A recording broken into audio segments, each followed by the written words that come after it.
Hello everyone, welcome to Profit Bhai India. दोस्तों, ये जो धर्मेंद्र प्रधान है, इसकी भी काफ़ी पुरानी हिस्ट्री रही है। और मैं शुरुआत में मतलब जितना शॉर्ट में हो सके आपको बताता हूँ। राजनाथ सिंह ने 2015 में एक स्टेटमेंट दिया था, जो आप भी देखा होगा आपने वेरियस चैनल्स पे, कि इस गवर्नमेंट में रेजिग्नेशन नहीं होते भैया, ये एनडीए की गवर्नमेंट है, यूपीए गवर्नमेंट नहीं है। ठीक है, फेयर इनफ। तो इस गवर्नमेंट का एक पैटर्न है, और पैटर्न रिकग्निशन अगर आप सीखोगे तो वो लाइफ में बहुत काम आता है। They first of all deny that ऐसा कुछ हुआ ही नहीं है। सेकेंडली, अगर प्रूफ आने लगता है तो बोलते हैं हाँ हाँ हम लोग कुछ करेंगे। थर्डली, जब सड़क पे जनता उतरती है तो इनको लगता है वो मैनेज हो जाएगी, उसको कर लेंगे। राघव चड्ढा को अपने अंदर ले लेंगे। कहाँ है आज राघव चड्ढा? कहाँ है राघव का चड्ढा? राघव चड्ढा जी कहाँ हो आप? आपके अंदर का वो घायल चड्ढा कहाँ गया, जो हमेशा खड़ा हो जाता था? Anyway, so the pattern is deny first, let it blow, and then ultimately उसको कोई ना कोई political angle देके उसको चुप कराएंगे।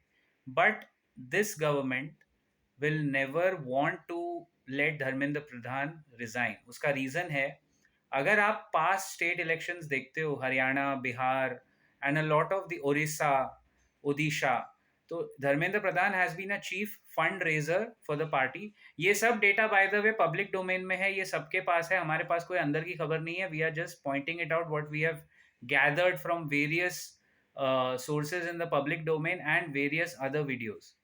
तो he is one of the parties most kind of senior people, and ये लोग सब पुराने जमात वाले ही हैं। धर्मेंद्र प्रधान के फादर भी इसी मूवमेंट में थे। तो उसका काम है, जैसे अभी बिहार में इस पार्टी की जीत हुई तो he was responsible for getting maximum funds raised, जागरूकता फैलाना। और ऐसे लोगों के उस लेवल पे कनेक्शंस ऐसे हो जाते हैं कि इसको वैसे भी पार्टी रिजाइन किसी को करवाती नहीं है, रेजिग्नेशन का चला है नहीं। एक हो सकता था कि कैबिनेट रीशफल के नाम पे सबको तितर बितर कर दो, इसको ये पोर्टफोलियो, उसको वो पोर्टफोलियो, ताकि पब्लिक भी थोड़ा शांत रहे। That was the last resort. लेकिन अभी जो है ना, अभी ये मूवमेंट इतना बड़ा होते जा रहा है, not just nationally but internationally, कि अभी इसको ये लोग एंटी नेशनल बोल के भी फंस जाएंगे, क्योंकि इसमें बच्चे इन्वॉल्व हैं, the youth of the country are involve. तो अब रियल टेस्ट होगा। I am sure the government will manage this also, ये भी कुछ ना कुछ करके वो मैनेज कर लेंगे, क्योंकि गोदी मीडिया पूरा उनके साथ है। तो जो टेलीविजन ऑडियंस है उसको तो यही लग रहा है कि यार ये क्या हो रहा है, क्यों हो रहा है। हमें भी लगता है कि किसी के साथ कुछ गलत नहीं होना चाहिए। मेरा सबसे पुराना मेट्रिक वही है दैट हमारा प्रोडक्टिव टाइम ये सब अनप्रोडक्टिव चीज़ों में जाता है, और चाइना इसी वजह से आगे निकल जाता है।